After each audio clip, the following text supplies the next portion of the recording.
Hello everyone, Mr. John here from Areteem Institute with this week's Thursday Tidbit, where we are going to continue to talk about points during the World Cup group stage in the competition. Check out the linked video below if you need a refresher from the questions we're going to talk about today, a little bit more info on that group stage from last week's video.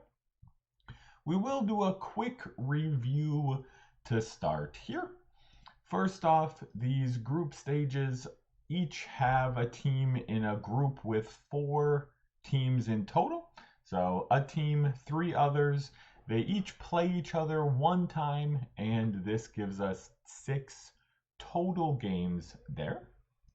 And points are awarded. They advance or don't advance from the group based on these things. But let's focus on just the numbers for the moment. These points are awarded for those games. If you win, you get 3 points. If you draw, you get 1 point. And if you lose, you get 0 points there. We will see how we need to be a little careful for some of these in a moment when we're dealing with the possibilities. But let's deal with our first question that was introduced last week. We want to consider the total number of points, the sum, for all of the teams in a group there. In certain scenarios, this might seem like a silly question because the total number of points is maybe always the same, but we saw as an example last time that's not true. So here we want to say, well, what's the maximum total points? What's the minimum?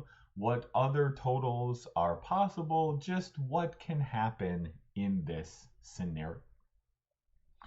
Now, let's try to come up with a way to organize this.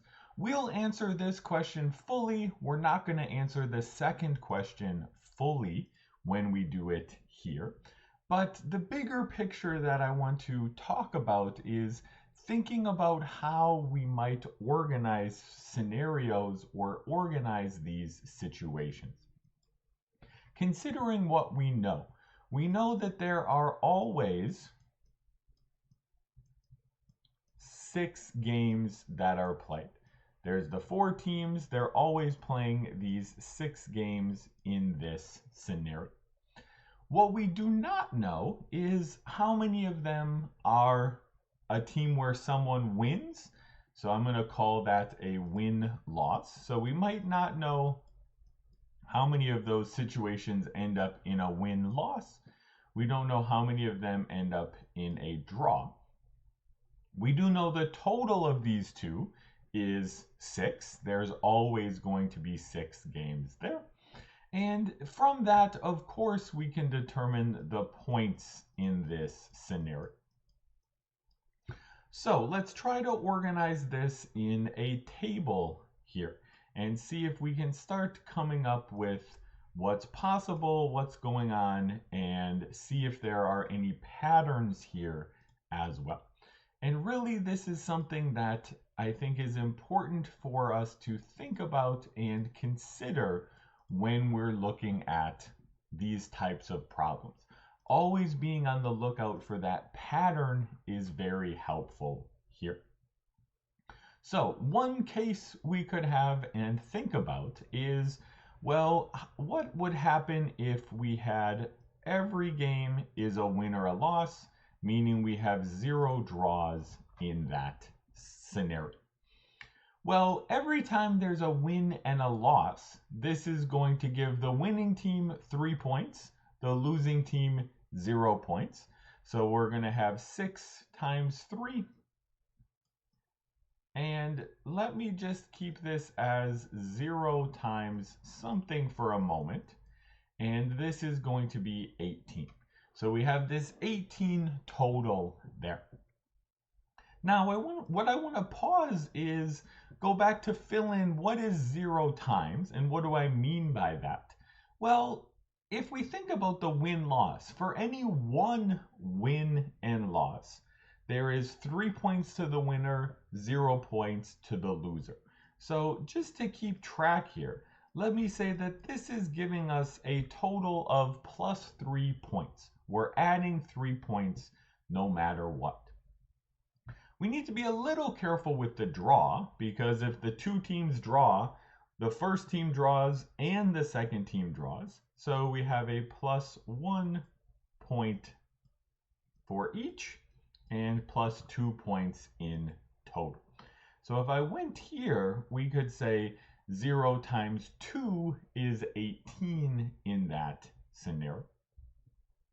And in fact, I would argue, even if we spent all of this time setting up this table is somewhat not needed here. But the fact that we thought about how to organize it, what are the points worth, that really helps you understand the problem. So don't be afraid to look at examples. Don't be afraid to write down possibilities, what happens in those possibilities, but always be looking for the patterns from there. Following the questions that we did on the previous slide, or had on the previous slide, it's not too hard to see that since a draw is worth a total of 2 points and a win-loss game is worth 3, the minimum score is going to come from the opposite end of this spectrum. Here we have 0 games that are 1 lost. We have 6 games that are ties, draws, and this gives us a total of 12 points in that case. And there's a lot of other patterns. If you see this immediately, great, but if you don't, it doesn't hurt to write it out. If we write out 5 and 1, what happens here?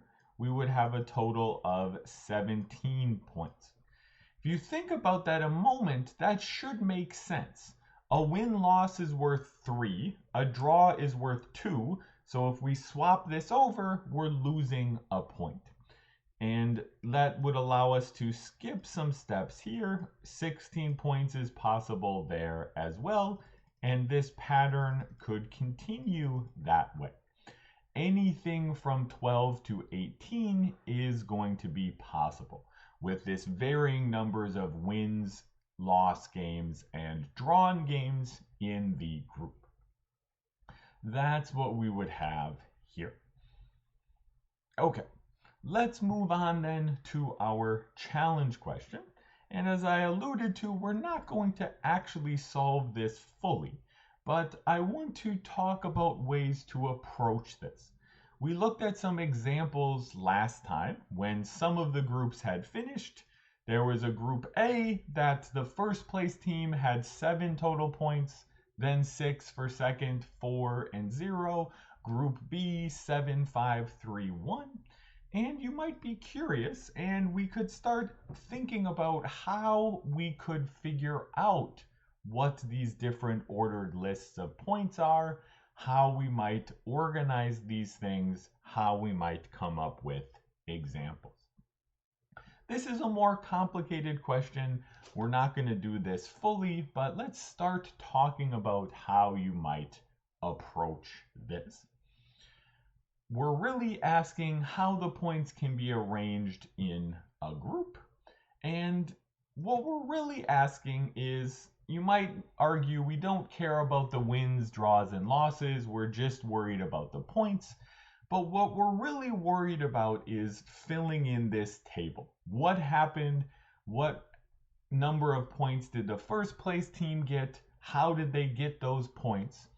It is important. The reason I'm tracking up the wins, draws, and losses is there have to be things that match up here, right? We talked about this a little bit in last week's video. Something like 3 and 3 is impossible. This does not work. Why? Because the first and second teams had to play each other along the way. So if the first team wins all of their games, that means they beat all of the other people. So there are some things here where maybe if we think of this with tally marks, if we put 3 tally marks in that first place team's win box, we have to put 1 loss for each of the other teams. These things are much more related that way, And that's something we need to be a little bit careful about when we're doing these scenarios there. Now, there's definitely cases we want to consider here. And I want to think about more, how might we do some methods for those cases? What would be some general thoughts we could have and think about there? So one thing, and you could maybe even do a mix of these, right? So we could, for one, we could consider the wins losses like the previous problem, like we just did. So what do I mean by that there? Well, our first scenario was, well, what happens if there are no draws? So we could go through here right away and maybe say, if we want to think about in total, we could add a total column here and say, for this first case, let's consider the scenario where we have 0 draws there. That means we have to have 6 wins and 6 losses. We actually calculated the points. We know that then in total here, if there's no wins and losses, there's going to be 18 points. And you could start filling in scenarios from this point. For example, we might say, okay, suppose that first team has 3 wins, therefore they have 0 losses, and that means that first place team has 9 points there. And now we already have 3 wins. So for example, we know for the other number of wins, there could be 2 and 1. That's one possibility. So if they have 2 wins, they have 1 loss. If they have 1 win, they have 2 losses. This poor team has 3 losses there. And we would have this nice 9, 6, 3, 0. That's one possibility there. We could also go back and say, well, what if those teams all lost to the first place team, but they all beat each other? So second beat third, third beat fourth, something like that there. Fourth beat second. So then they could each have 1 win, then they would each have 2 losses there as well, and then they could each get 3 points there. So that would be one scenario that we could think of. And there's more to do here. We could say, well, what if the first place team didn't have 2 wins, and go from there as well. Now, I want to say you could definitely continue. Things are a little bit nicer there if we know that the first place team, if we know that there are no draws in total. Another way would be, and there's a reason I'm leaving this up for a moment, we could start by considering the first place team. So a second method here, and if I was doing this, I probably would do the second method here. So consider the first place team and how many points they have there. This first one is actually the most complicated one, because then in terms of these tally marks, so maybe let me change these to tally marks here, because that can help track a little bit. So suppose they have 3 wins and then 0 draws and 0 losses. This means they have 9 total points. The other teams each have a loss, and then we could start filling in from there. But where might we go from here? What's the advantage of this, even though it starts maybe a little bit messy? What if we said, okay, clear that first place outcome there. 9 points was the largest amount of points they could get. Well, what about the next largest? What if they have 2 wins and a draw? Now notice that if the first place team has 7 points, This has some restrictions on the second place team, because this means that the second place team has less than or equal to 7 points. And so while there might be more cases at the beginning, as we now start saying, okay, well, if the first place team gets 6 points, all the other teams have less than or equal to 6 points. Or if the first place team has 5 points, we're not even sure if that's possible. Explore that, see if that works out there as well.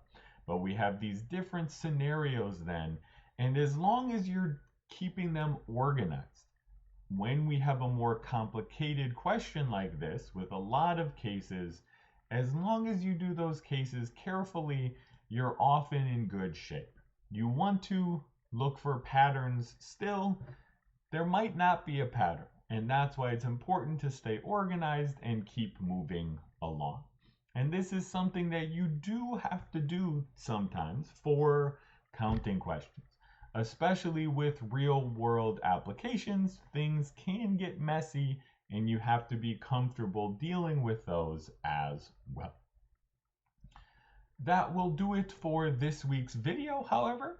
If this was enjoyable to you, please give us a comment, like, subscribe for more videos. We have a new topic coming next week for next week's Thursday Tidbit. And if you have any ideas for what you want us to talk about in future videos, get in touch, let us know that way as well. Thank you all for watching. Goodbye.